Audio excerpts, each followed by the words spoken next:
Yes, it's all about the nerves, I think, and getting those legs running. The Le Mans style start. You saw the young man with the rabbit in his overalls. Taking the Jackie Hicks approach. I shall not do the Le Mans start, but quickly into the car. And you really feel for the taller drivers, trying to get the knees crammed in, not hitting the steering wheel. But we've got a clear leader coming, 2 cars clear, a pale blue one and a pale green one coming down. Oh, with the Mike Hawthorne bow tie. Very nice indeed. Lives on. And there's Polly in the J. David livery car. Now, she is looking at 3rd place at the moment. The moss green car in 2nd place. There are so many that are similar colours, I'm afraid.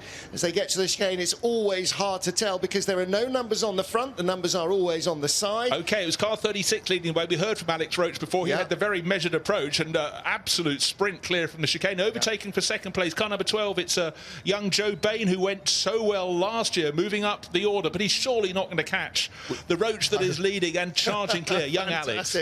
Alex is absolutely charging, and those legs are really going to be burning here. This is a real 200-metre sprint sort of distance. Great stuff from Alex Roach, and lots of pre-event training, I'm sure, in the legs just to keep those pedals pumping. But it was carnage at the chicane behind, Bruce. I mean, the cameras are missing all the action. We still have cars leaving the start line. We've got a car that hasn't negotiated the chicane. He ran out of space. Car number 52 having to reverse. Not ever ideal in a race. That's Andrew Beaumont. There's a few going backwards. Hugo Beaumont going backwards. It was 4 or 5 abreast in the midfield. At the front, it was like an arrowhead. We've still got some cars leaving the start line effectively. So many dads that are racing here. Duncan Rabagliati, his kids are here. Gregor Fiskin's kids are here. Both Dario Marino's kids are here. The Franchitti family. Darren Turner's 2 children are in the race. There are just so many parents have got their kids racing because they come for the weekend, and why not?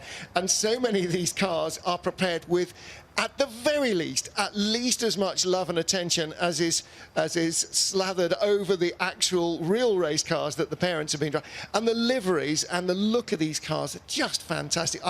The bright pink one, obviously a real standout.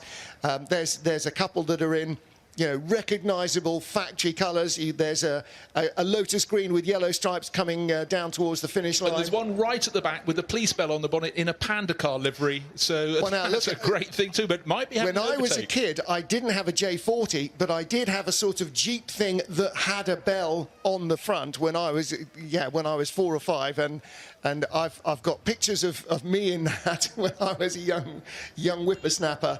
But that is absolutely good. Well, she's rounding up the field very nicely. Like a sheepdog at the back. Yeah, and there you can see again the traditional Lotus colours. I'm not sure if that car had yellow wobbly wheels, actually. Probably need to check. Well, no, I mean, you can have chrome hubcaps, but some of them have just gone for the sort of bare wheel. I tell you what, it's a very good thing there are no photos of me in a J40. I went down the North Downs rather faster than I possibly could stop, and luckily there was an escape road. Well, absolutely gorgeous. Well, Ed is going to have to separate the wheat from the chaff on this one because the timing screen hasn't helped us in any way, shape or form. This is all done with the Mark 1 human eyeball and whoever gets to the line first. So congratulations to all our enthusiastic young pedallers, boys and girls. You've done a fantastic job. It is absolutely one of the crowd favourites, one of the real highlights. And as always with events like this, there's lots of weeping and tantrums, but the kids are fantastic. It's all the parents. They know after they've completed their urine sample test, they've got to go and have a Mars bar and a hot chocolate, and all is going to be fine. Fantastic. Well, Ed is down there with our winners, so hopefully somebody has got them up on their mum and dad's shoulders so they can look to him eye to eye.